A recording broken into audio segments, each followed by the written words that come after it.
Hello, I'm Nadia and today I will tell you how to deal with this type of young learner. This material I've been told that are five different types of young learners and the four of them will be compared to each other. So the first one comparison is slow versus fast learners. Slow versus fast learner. So the slow learners are always had its own challenge for us to deal with, right? And then there are some points how to deal with slow learners. So the first one is to be patient. You must be understanding and patient towards the ability of getting distracted. And the second is introduce them to tools and interactive or fun materials, such as interactive books like a pop-up story maybe, or the board games such as Scrabble or puzzles, or maybe flashcards like introducing one of the verb with a image in there. And the third is engage fellow classmates. So we need to explain to all to the class that they must be helping each other. And the fourth is give them less homework so they will more understanding material in the class and have no burden to do their homework in the home, and they will maybe more enjoy, more relaxing for understanding the materials in the class. And the last is give them praise and when they are got right or achieve when they have a new goals, we should praise them because praising is like a kind of good reward for them. They will so happy and they will more be excited in the class. And then the other side is the fast learners. So actually when I search about these fast learners, how to deal with, some sources are just tell about how can you tell that you are fast learners or how can you tell solely that a bit maybe it's access for some parents, but they are not many mention how to deal with them. Actually, fast learners is we need to be patient too. It's the first one. We need to be patient too, like the slow learners, because they tend to be more active, more curious. They have more curiosity than the slow learners, and then they tend to be doing their activities so fast. So we need to be patient because if we're not patient, then it will be a chaos in the class. So the second is provide exercise and activities as much as you can.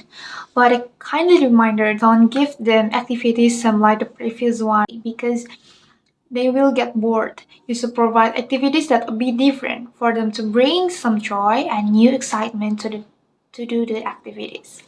And the last, I think, is the fourth. Give them praise, like the slow learners. Fast learners too need to be praised if they did a good job. You should treat them equally for avoiding jealousy. So we will move to the next types. They are active versus passive learners. So active and passive learner. Passive learners are tend to be shy. They are doesn't want to involve. Like they have their own word.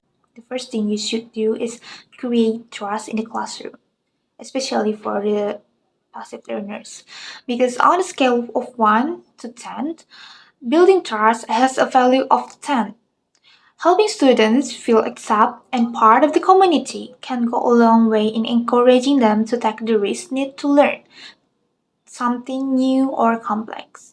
A simple task striking up like a conversation before class and listening and responding to your questions, maybe, that will prompt students to open up. And then, well, we will to make sure to let them know their thoughts are valued. As their comfort level increases, they will likely speak up more often. And the second is make learning relevant. Relevance can make or break the amount of student voice in the classroom. You heard it a lot, right? Especially for the children of our young learners, they always say this, why are we learning this? I will never use it. So make sure you explain how helpful this knowledge can be in their lives and watch their enthusiasm rises and when the lesson connects to student experiences. It's more like nowadays children are like to watch social media such as TikTok or Instagram, right?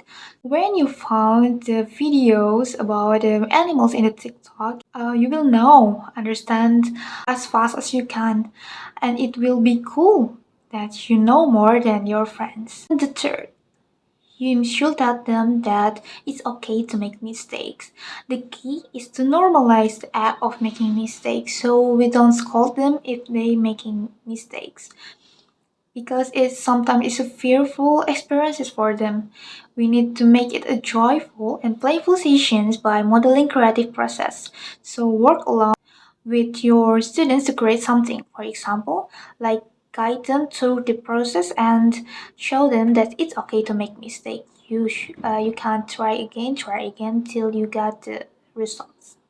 The next is the active learners. So active learners is basically can sit still. So the first is encourage hands-on learning. It means active student is the best when they engage in the process.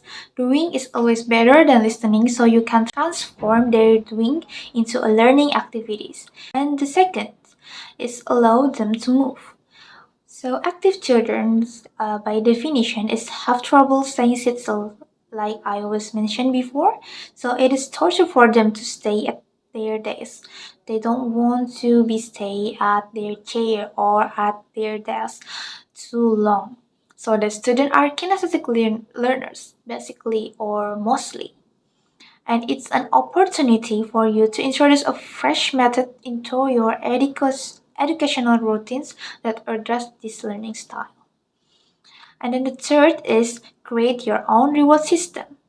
You can expect all of your students to be motivated and exhibit a desire to learn whatever you throw at them. And then the last, how to deal with students with special needs. So the first one is keep your classroom organized.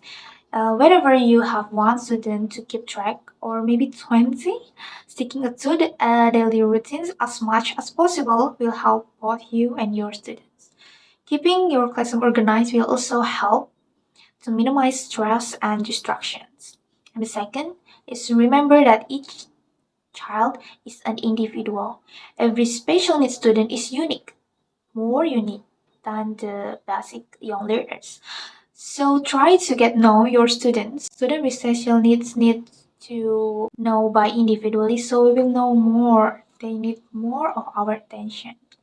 And then the third is give your student opportunities for success. Section is encourage your students to work hard and to improve by offering opportunities for small successes and then celebrate the success. And when they make mistakes, you told them to try again. And when they are success, you should give your rewarding. And then the fourth is create a support network. You will need to be able to work with your students, general education teachers, as well as these therapists and parents. The more you communicate with everyone, the easier things will be, and the more your student will benefit. The last for deal with student special needs is keep things simple. When it comes to teaching special needs students, it is important to break down tasks into small pieces, manageable steps. You should also keep projects short. The more complicated you make things, the more likely your students are to become confused or frustrated than as to the challenge. So that is how to deal with different type of young learners. Hope you had new information for my video. Thank you for watching. Bye.